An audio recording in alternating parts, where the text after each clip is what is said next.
सच्चिदानंद सदगुरु साईनाथ महाराज की जय। ओम साई राम। मित्रों, आज का ब्लॉग आप सभी लोगों के लिए विशेष लाभकारी और कल्याणकारी है, क्योंकि आज के ब्लॉग में हम आप सभी लोगों के लिए साईं बाबा की एक ऐसी दिव्य और चमत्कारी विधि और उपाय लेकर के आए जिसके माध्यम से बाबा की कृपा साक्षात आप समस्त परिवारों को प्राप्त होगी और आपका जीवन हमेशा समाज में अग्रगणी पंक्ति में स्थापित होगा और जीवन खुशियों और सुखी से परिपूर्ण होगा। तो आज हम आप सभी लोगों को ये बताना चाहते हैं कि कौन सी वो 4 बातें हैं जो आप सभी साईं भक्तों को, हम सभी लोगों को ध्यान देने की ज़रूरत है, जिससे हमारे जीवन में एक टर्निंग पॉइंट जिसको बोलते हैं, जीवन जब साईं बाबा की कृपा होती है वहीं से आपके जीवन का टर्निंग पॉइंट शुरू हो जाता है। क्योंकि देखिए, बहुत सारे लोग ऐसे हैं जो साईं बाबा की कृपा उन पर जब होती है तभी उनको बाबा की भक्ति प्राप्त होती है, लेकिन उनको ये पता नहीं चलता है कि आखिर साईं बाबा की कृपा प्राप्त कैसे होगी। वो व्रत कर रहे हैं, अनुष्ठान कर रहे हैं, सब कुछ कर रहे हैं, लेकिन छोटी छोटी चीज़ें हैं जिनको समझ लेने से जीवन कृतार्थ होता है और आपकी समस्त मनोकामनाएं चमत्कारिक रूप से पूरी होती हैं।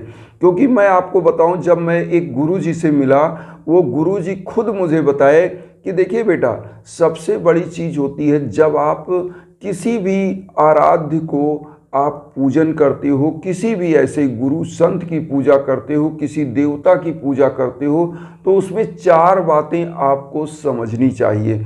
आज उन्हीं 4 बातों को हम लेकर के आए हैं जिसके माध्यम से बाबा की कृपा आप सभी परिवारों को प्राप्त होगी, हमारे सभी बंधु बांधवों को, साईं भक्तों को प्राप्त होगी, कि जिससे बाबा साक्षात कृपा जिसको हम बोल रहे हैं, आप ध्यान दीजिए, साक्षात कृपा। और जब कृपा होती है तो बाबा कैसे अपना चमत्कार दिखाते हैं ये भी हम बताएंगे। सबसे पहले तो मैं बताऊं कि जब मैं एक दिव्य पुरुष गुरुजी से मिला तो उन्होंने बताया कि बाबा की कृपा उनके जीवन में कैसे हुई। और जब मैं उनके घर गया, मतलब घर क्या, उनके आश्रम में गया, तो वहाँ पर मैंने देखा कि बाबा की वहाँ पे एक दिव्य छोटी सी ही उनकी मंदिर थी, लेकिन बहुत दिव्य मंदिर उन्होंने बनाया था। और उस मंदिर में बाबा की छोटी सी मूर्ति वो शिरडी से लाके स्थापित किए थे। और मैं आपको बताऊं कि उनके घर पे कृपा का ये आलम था कि जब वो बाबा उनके जीवन में आए, मतलब वो बाबा के पहली बार उनको किसी से ऐसे ही चर्चाएं चल रही थी, वो खुद बता रहे थे। और बाबा की उम्र कितनी है मैं ये भी बता दूं, लगभग 75 ईयर्स ओल्ड हैं, 75 ईयर्स ओल्ड हैं। और बाबा ने खुद बताया कि जब सन 1983 के आसपास वो बाबा के बारे में थोड़ा बहुत समझ पाए और लोगों ने ऐसे चर्चा किया कि बाबा शिरडी में ऐसे हैं तो ऐसे हैं, उसी समय उन्होंने धीरे धीरे उनके अंदर मतलब बाबा के प्रति चाहत आई। तो उन्होंने बताया, जो 4 बातें बताई कि जब उनके अंदर चाहत आई तो वो करते क्या थे और बाबा की साक्षात कृपा उनके ऊपर हुई। वो खुद बताते थे कि वो फूल चढ़ाने जाते थे तो होता क्या था, चमत्कारिक रूप से एक फूल चढ़ाते थे, कई फूल उनके सामने अपने आप प्रकट होते थे, लेकिन वो किसी को दिखा नहीं सकते थे कि मतलब ये फूल देखिए बन गया। लोग सोचते थे कि इन्होंने ही 4 फूल रख दिया, लेकिन बाबा की कृपा होती थी। वो मुझे खुद बताते थे कि मैं एक फूल चढ़ाता था, 4 फूल 5 फूल ऐसे बन जाते थे, और जिसको जो मैं ऊदी दे देता था वही मतलब उसी का कल्याण हो जाता था। मैं अपनी खुद की बात बताऊं, मैं बाबा के बारे में जब जानना और समझना शुरू किया तो चीज़ें ऐसे ही होती गई, चमत्कारिक रूप से मैं जुड़ता गया और बाबा का अनन्य भक्त बनता गया, क्योंकि चीज़ें सुधरती गई, घर परिवार माली हालत सब कुछ सुधर गई। तो एक लाइन मिल जाता है। तो 4 बातें हैं क्या? सबसे पहले बाबा का जो मतलब वचन है, आप समझिए, श्रद्धा और सबरी। बाबा की पूजा करते समय आपको श्रद्धा भावना, मतलब ये कभी शक नहीं होना चाहिए कि आप बाबा की पूजा ऐसे कर रहे हैं शायद ये होगा या नहीं होगा। इस भाव से करिए कि जिस लिए मैं बाबा की पूजा कर रही हूँ वो चीज़ बाबा मुझे प्रदान करेंगे, ये श्रद्धा है। और सबरी मतलब समस्त रूपों में, समस्त प्रकार से आप बाबा में श्रद्धा रखें। दूसरा चीज़ यहाँ पर आता है कि जब आप पूजा कर रहे हैं, साईं सच्चरित्र पढ़ रहे हैं, तो मैं एक चीज़ और बता दूं, वो गुरु जी से जिससे मैं मिला था वो भी यही बात कह रहे थे कि जब आप साईं सच्चरित्र पढ़ते हैं तो उसमें बाबा की सभी लीलाएं लिखी हुई हैं।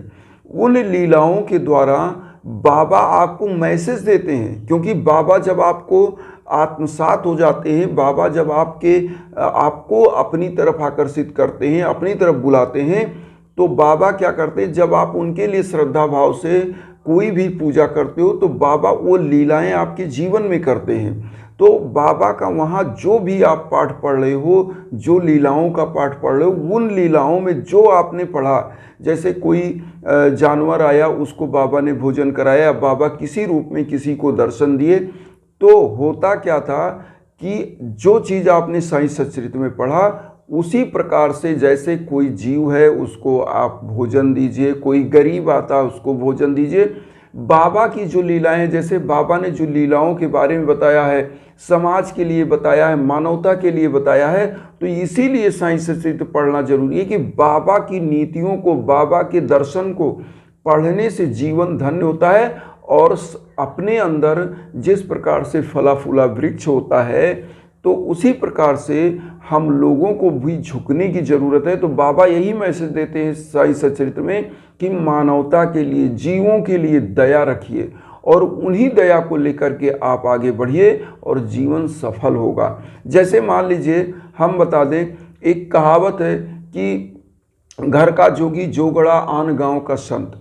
तो कहने का मतलब अपने माता पिता का, अपने समाज के लोगों का आप सेवा शुश्रूषा नहीं करते हैं और आप हजारों किलोमीटर जा कर के लोगों की सेवा शुश्रूषा करने के लिए छोड़ करके किसी भी ईश्वर का दर्शन करते हो, तो हमारे ईश्वर क्या हैं? ईश्वर के बारे में रामायण में भी यही लिखा है कि विनुपक चले सुने विनुकाना, आनन रहित सकल रस भोगी, विन वाणी बक्ता बड़ जोगी।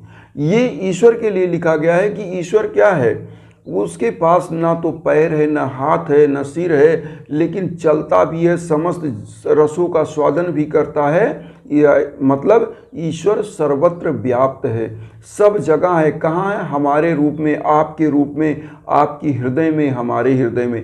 इसीलिए हमारे गीता में भी यही चीज़ लिखा है। क्या लिखा है कि गीता में सबसे बड़ा चीज़, एक चीज़ आप ध्यान दीजिएगा, जो लिखा हुआ है कि नयनम शस्त्रम छिद्राणि नयनम दहति पावका, न चैरम क्लेदन्त्यपो न शोष्यति मारुता। आत्मा क्या है? अजर अमर अविनाशी है। और आत्मा क्या है? आत्मा ही ईश्वर का रूप है। तो ईश्वर सर्वत्र है, समस्त जीवों के अंदर है, जो काटा नहीं जा सकता, मारा नहीं जा सकता। ये शरीर गल जाएगा, मर जाएगा, लेकिन आत्मा कभी नहीं मरेगी। आत्मा क्या करती है? शरीर से ट्रांसफर हो जाती है। तो ये तीसरी बातें हो गई। अब यहाँ पर आता है चौथी बात कि मतलब ये तीसरी बात आप समझिए, दूसरी बात थी। अब तीसरा जो बाबा की बातें ध्यान देनी है वो चीज़ आप ध्यान दीजिए कि आप कहीं भी जाइए, सबसे पहले कोई भी पूजा पाठ कर्म धर्म कुछ भी करिए, आपने पूजा कर लिया तो बाबा की जो भी पूजा है इसमें आपको करना क्या है? आपको अपनी पूजा करने के बाद, समाप्त करने के बाद कुछ गरीबों को भोजन दान जरूर करना चाहिए, क्योंकि बाबा कहते हैं कि मेरी समस्त रूपों में आप पूजा तो करिए, लेकिन गरीबों के उदर के पूर्ति के लिए कुछ दान करिए।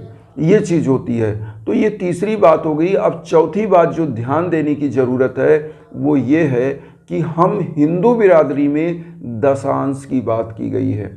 दशांश का मतलब होता है कि जब आप अपने पूजा पाठ करिए, जितना आय का स्रोत हो उसका दशांश दान जरूर करना चाहिए। मान लीजिए आपने 1000 रुपया कमाया तो 100 रुपये आप दान करिए, 100 रुपये कमाया तो 10 रुपये दान करिए। ये दशांश की बात होती है। और दशांश के लिए ही कबीरदास जी ने लिखा है कि नाव में बाढ़े पानी, घर में बाढ़े दाम, दोनों हाथ उलीचिए यह सयानो काम।